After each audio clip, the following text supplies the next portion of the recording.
Donc on s'est mis d'accord sur le fait que je vais parler des acrylates en général, donc plus spécifiquement acrylonitrile et les acides acryliques, métacryliques et leurs esters.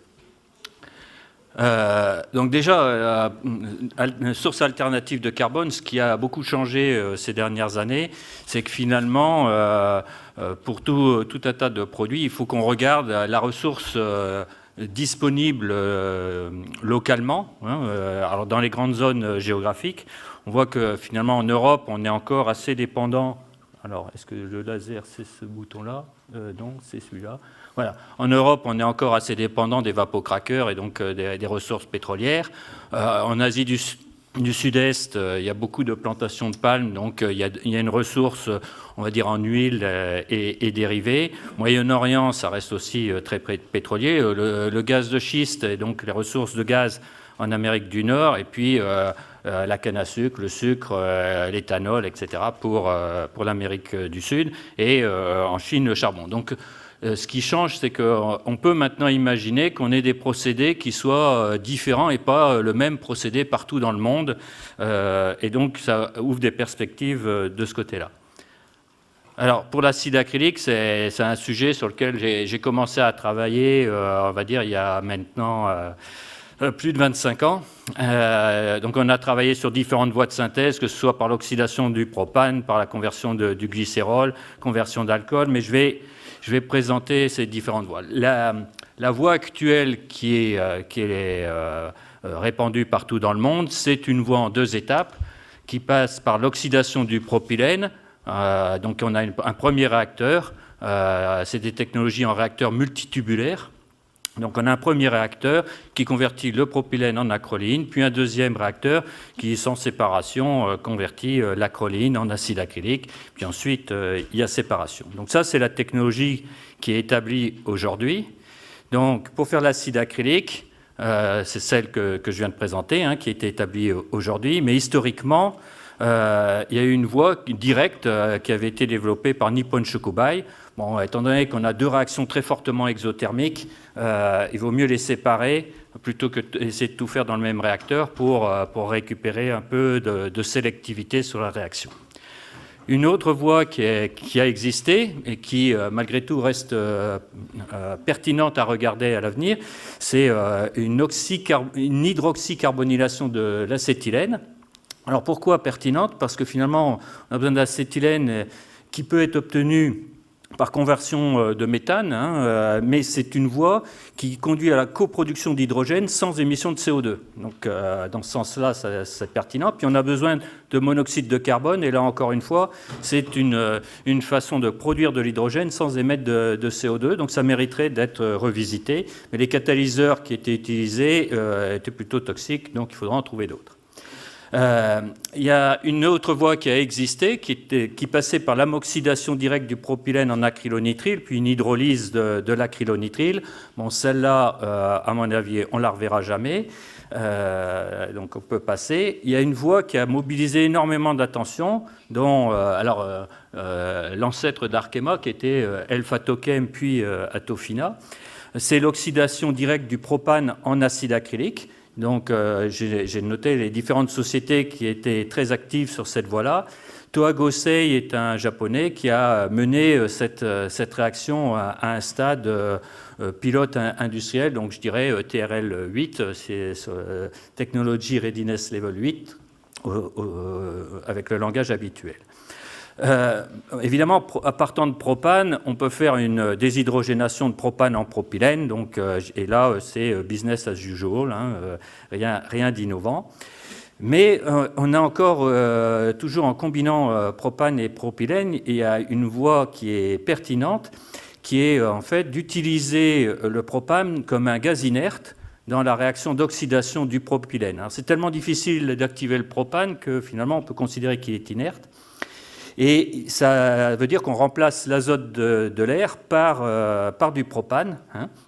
Et donc, on a énormément d'hydrocarbures. Alors, pour beaucoup de gens, c'est contre-intuitif de faire une oxydation en rajoutant des hydrocarbures, mais quand il y en a beaucoup, ça ne s'enflamme pas. Hein. Donc là, le propane, il a comme avantage qu'il a un pouvoir calorifique très élevé, donc il emmène beaucoup de calories de la réaction. Donc c'est un très bon gaz inerte pour la réaction. Mais évidemment, on continue à faire du CO2 par la réaction. Et donc, si on veut garder le propane dans une boucle, il faut éliminer le CO2. C'est dans ce sens-là où la voie est pertinente, parce qu'elle permet d'augmenter la productivité des réacteurs, puisqu'on élimine plus de calories par le gaz, de gaz inerte, hein, le gaz propane. Et en même temps, on doit éliminer le CO2, donc on a du CO2 très concentré. Donc, dans le contexte actuel, c'est pertinent. Le CO2 est aussi un bon gaz inerte, mais il est moins bon que le propane sur ces critères-là. Hein. Donc le CO2 pourrait aussi remplacer l'azote et améliorer finalement les productivités des réacteurs. Une autre voie qui date des années 50 consiste à partir d'acide acétique. Donc c'est une réaction avec le formaldéhyde ou éventuellement du méthanol qu'on va oxyder en même temps. Donc c'est le formaldéhyde. Cette voie-là, elle est intéressante parce que finalement, c'est une chimie, ce que j'appellerais la chimie des C1, puisque l'acide acétique, hein, c'est carbonylation de méthanol. Donc, on n'a que des molécules à un carbone, toujours dans le contexte actuel de valoriser du CO2. Elle a quand même un inconvénient, c'est que finalement, il y a une étape clé dans le mécanisme qui est équilibrée. Donc, ça nécessite d'avoir des réactifs en excès et donc d'énormes recyclages et donc, par conséquent, beaucoup de consommation énergétique qui sont associées. Concernant les voies biosourcées, finalement, on a beaucoup travaillé sur une voie partant de glycérol, donc en tant que coproduit de l'oléochimie et de la production de biodiesel.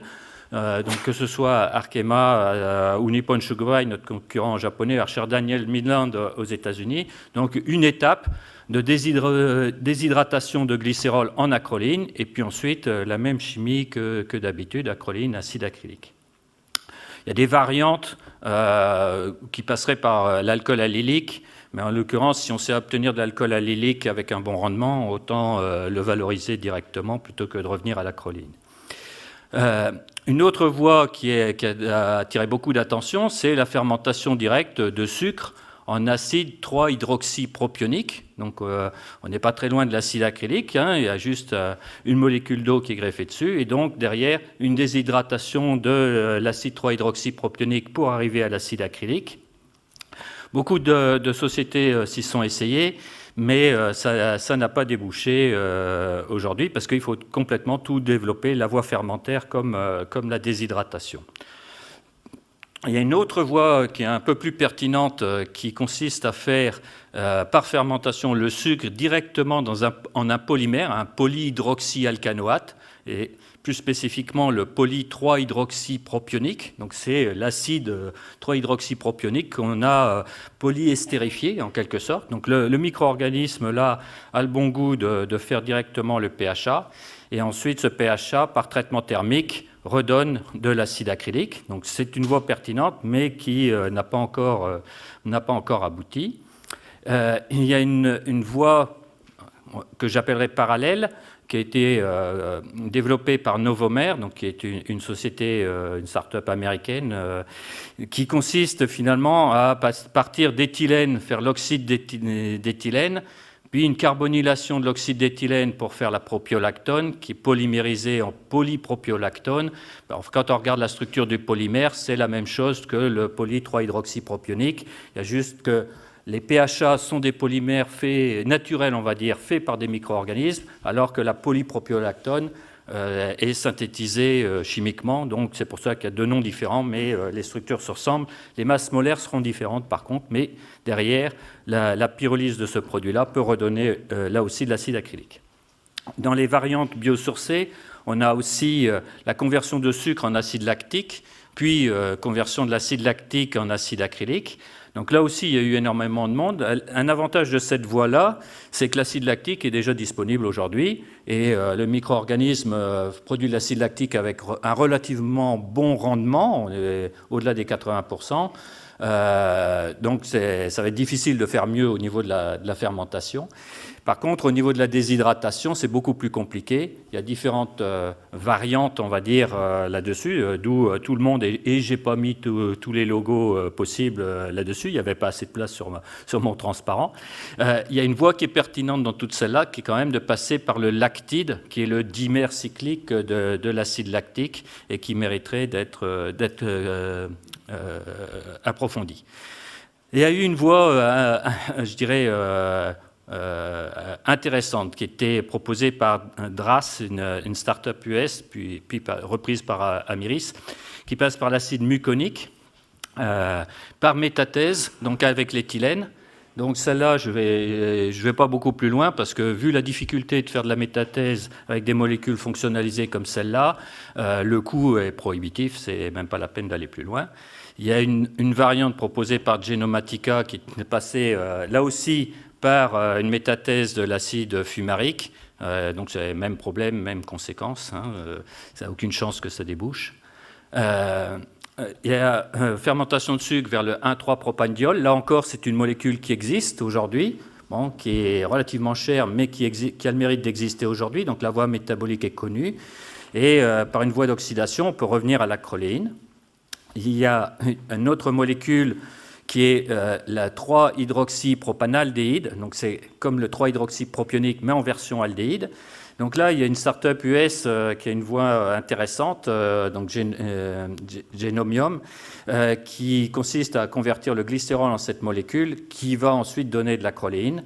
Donc il y a un certain nombre d'avantages à cette voie, notamment l'acroléine a un point d'ébullition relativement bas. Donc si on peut pousser la conversion à suffisamment loin et à suffisamment haute température, eh bien on distille en continu le produit de la réaction et ça facilite les purifications.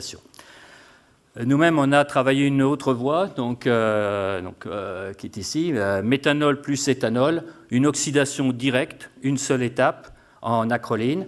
Donc par rapport aux autres voies biosourcées que l'on a vues jusque-là, qui nécessitent une consommation d'énergie à un moment donné, soit parce qu'on fait une réaction à haute température pour faire une déshydratation, que ce soit le lactique, 3-hydroxypropionique ou même la glycérine. Et donc on a besoin d'énergie. Ici, avec méthanol et éthanol, on a une oxydation à haute température, donc on devient producteur d'énergie et suffisamment pour mener à bien le procédé et faire les purifications qui s'ensuivent.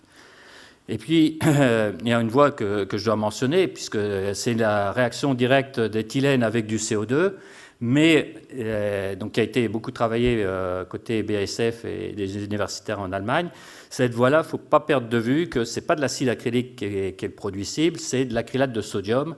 Et donc, ça aide beaucoup à pouvoir avoir déjà une réaction qui avance et quelques cycles catalytiques, pas beaucoup plus. Et puis, une dernière voie que je vais mentionner, qui est donc ici, partant de gaz naturel, qui est une voie fermentaire développée par une start-up américaine, Industrial Microbes, qui vise à faire directement l'acide 3-hydroxypropionique à partir de gaz naturel. Donc c'est une voie qui est pertinente parce que des sources de gaz un peu isolées, qui ne sont pas bien valorisées, ou même du biogaz, peuvent être ainsi converties en un produit qui a déjà un peu plus d'intérêt, un peu plus de valeur et qui peut être transporté. Alors après avoir vu toutes ces voies, finalement, faire un classement. Donc j'ai présenté ça sous cette forme-là. Donc j'ai un diagramme en fait avec les attentes et puis une échelle d'avancement technologique, donc l'échelle TRL. Donc tout développement technologique a un peu ce type de courbe. On a finalement un pic d'inflation des attentes sur toutes les nouvelles technologies. On est très enthousiaste au début. En général, il arrive toujours un moment où ça marche moins bien. Donc là, ça dégringole. On tombe dans un trou. Puis après, il faut ramer pour arriver jusqu'au bout. Donc voilà, j'ai un peu placé les différentes technologies sur cette courbe-là. Et donc, bon, évidemment, il y a tout au bout, voilà, l'oxydation du propylène en 2 étapes, qui est la technologie qui est établie. Toutes les voies alternatives pour faire du propylène, que ce soit par déshydrogénation, métathèse, méthanol, toluéphine, etc., qui combinés à cette technologie-là nous donneront aussi de l'acide acrylique. Le ballast thermique, Je l'ai mis en troisième position, hein, parce que finalement, ça ne modifie pas le procédé principal, c'est juste une modification du gaz inerte que l'on utilise. Le glycérol en acide acrylique, c'est un procédé qui a été développé relativement loin, de même que l'oxydation directe du propane. Après, on a d'autres procédés. Je suis allé trop vite. Voilà. On a d'autres procédés. Bon, comme j'ai dit tout à l'heure, la voie qui passe par l'acrylonitrile est dans le trou là et elle en ressortira jamais, j'espère. On a d'autres voies comme l'acide lactique qui progressent ces derniers temps, mais on n'est toujours pas au niveau. Donc voilà pour ces différentes voies. En face de ce genre de diagramme, il faut toujours mettre un diagramme avec ce que j'appelle les sociotypes, hein, parce que qu'est-ce qui fait que c'est difficile de faire avancer les développements technologiques? Ben, ce sont les gens. Hein. On a malheureusement une distribution de type de population. Il y a une minorité d'innovateurs et une majorité dans la chimie. C'est plutôt une majorité de sceptiques. Donc on a toujours énormément de mal à faire avancer les développemement technologique. Bon, tout le monde cherche à minimiser ces risques, hein, donc on a quelques investisseurs qui essayent de minimiser leurs risques et maximiser leurs profits, et puis on a quelques spéculateurs qui peuvent nous aider à faire avancer les technologies. Alors, l'acrylonitrile, là, je surveille l'heure, il va falloir que j'aille un petit peu plus vite. Sur l'acrylonitrile, donc la voie classique, la voie royale, c'est l'amoxydation du propylène en acrylonitrile. C'est la voie qui est établie depuis longtemps. Asahi Kasei, qui sont des Japonais, ont mis en œuvre il y a quelques années l'amoxydation directe du propane. Mais à ce stade, aujourd'hui, à ma connaissance, il n'y a guère qu'une unité, je dirais une unité et demie qui fonctionne avec du propane. Dans le passé, il y a eu des voies partant d'oxyde d'éthylène, réaction avec l'acide cyanhydrique pour aller vers l'acrylonitrile. On a aussi eu des voies partant d'acétylène et d'acétaldéhyde, pareil, réaction avec acide cyanhydrique pour faire l'actonitrile déshydraté en acrylonitrile. Plus récemment, donc, partant de l'oxyde d'éthylène, on a aussi la voie propiolactone qui a été proposée par Novomer, donc la même voie que pour l'acide acrylique. Partant d'huile végétale et donc pour obtenir le glycérol, donc la même chose que tout à l'heure, glycérol donne acroléine et acroléine donne acrylonitrile. Donc là, il y a une start-up aux États-Unis qui s'appelle Trillium qui veut promouvoir cette voie-là pour des petites unités, ce qui fait du sens. Il y a quelques variantes passant par le propylène glycol et l'alcool allylique, mais c'est plus anecdotique. Il y a une voie utilisant le CO2 qui a été proposée par une société qui s'appelle Verdant et qui donnait directement la 3-hydroxypropionamide. Donc c'est une voie intéressante, mais Verdant semble avoir totalement disparu. Je n'arrive pas à retrouver de traces de la société, j'ai juste les brevets. Mais sur le principe, c'est intéressant. Ensuite, partant de sucre, on a toujours les voies passant par l'éthanol, poly-3-hydroxypropionique, l'acide glutamique. Donc, mais là, cette voie-là, je devrais dire, sur le papier, est intéressante, mais on perd quand même beaucoup trop de carbone dans la chimie pour que ce soit économiquement attractif. On a une voie qui passe par l'acétone. Donc en fait, il est connu depuis la Première Guerre mondiale qu'on peut fermenter des sucres en acétone. Et en de l'acétone, on peut obtenir de l'isopropanol. Et en l'isopropanol, par déshydratation, on peut obtenir du propylène et revenir à la chimie classique. Bon, c'est une voie qui est travaillée dans le cadre d'un projet européen. Et puis, je rajoute les autres voies qui permettent de revenir au propylène, que ce soit partant de méthanol ou à partir de déchets ou encore des huiles végétales hydrogénées. Donc, c'est les voies dont on a parlé ce matin sur les voies alternatives pour faire des oléfines. Pour l'acide métacrylique et ses esters, donc l'acide métacrylique est classiquement estérifié en méthylmétacrylate ou métacrylate de méthyle.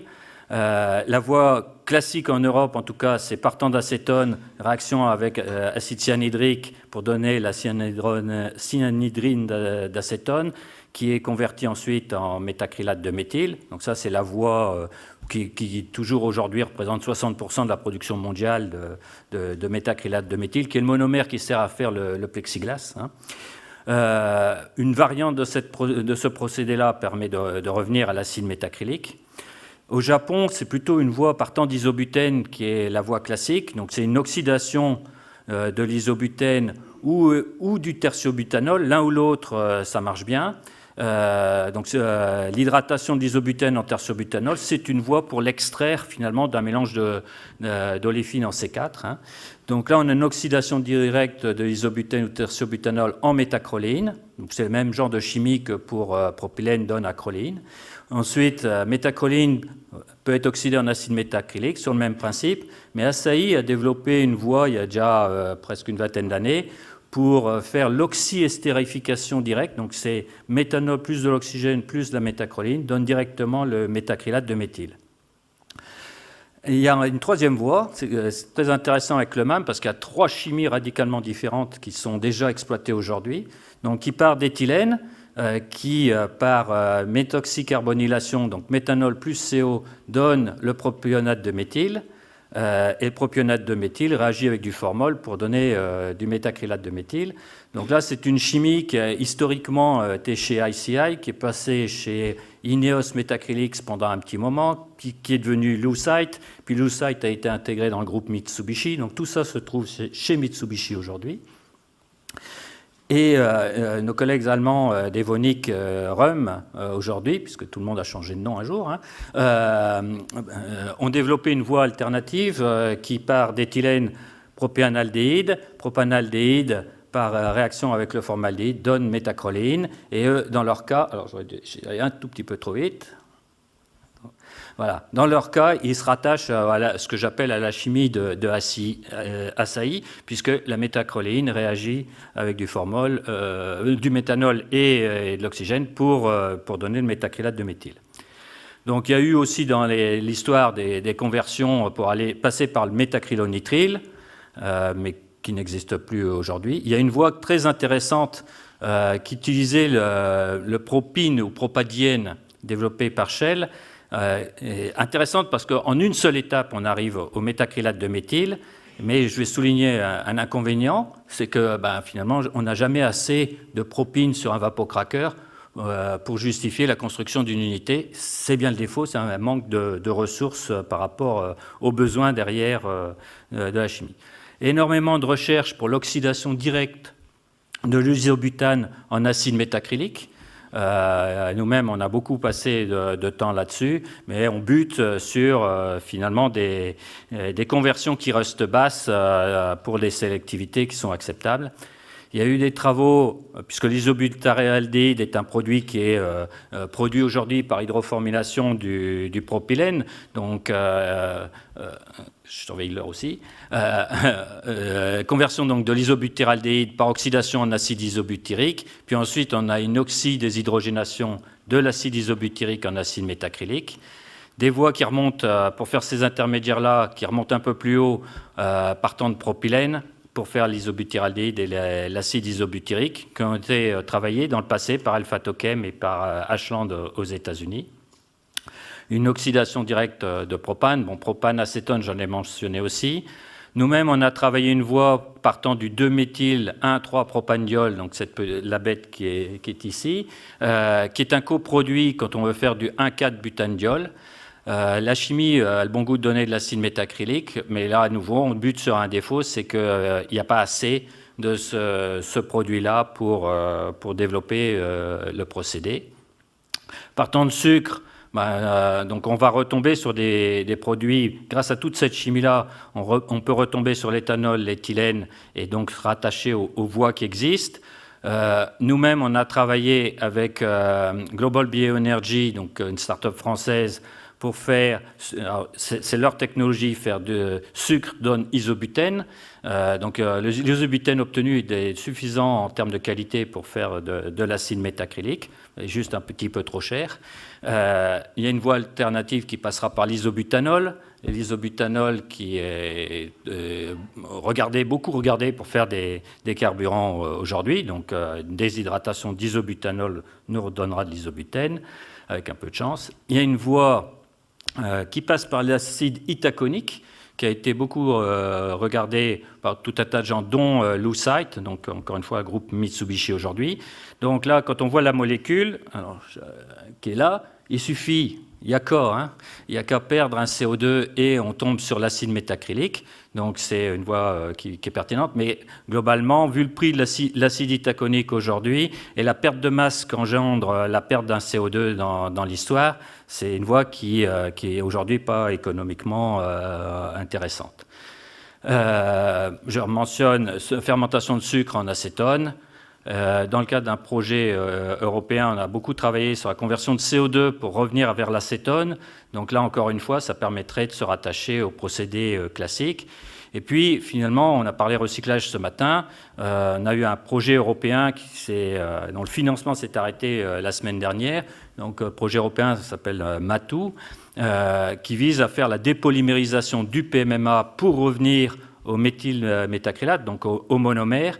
Donc là, la dépolymérisation dans le cas du PMMA est particulièrement pertinente parce qu'on peut obtenir ce qu'on a obtenu dans le projet, des puretés de 99,8%, tout en ayant des rendements qui sont supérieurs à 90% quand on a les meilleurs déchets de PMMA.